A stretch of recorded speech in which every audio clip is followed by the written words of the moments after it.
Pak, terakhir Pak Pak soal Prabowo sekarang sabar kok. terakhir Pak soal data intelijen Pak.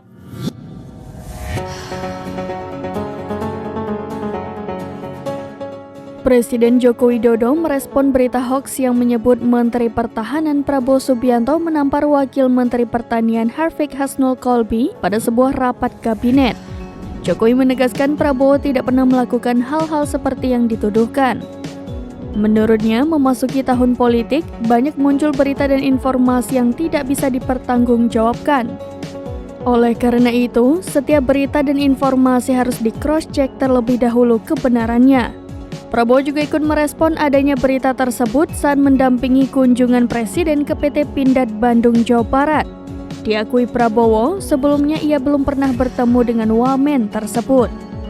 Saat ditanya apakah akan melaporkan pembuat hoax dirinya menampar Wamentan, Prabowo mengaku saat ini kasus itu masih dipelajari. Akan tetapi, ia mengaku sejatinya dirinya ingin damai-damai saja. Presiden Jokowi juga ikut merespon soal pelaporan itu. Dikatakan kepala negara jika Prabowo saat ini orangnya sabar.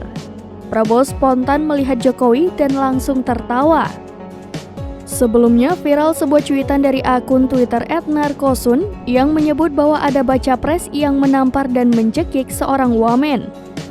Lantas ternyata akun tersebut diduga menulis cuitan tersebut lantaran membaca sebuah artikel dengan judul "Ini sebab Prabowo mencekik dan tampar wamen di rapat kabinet".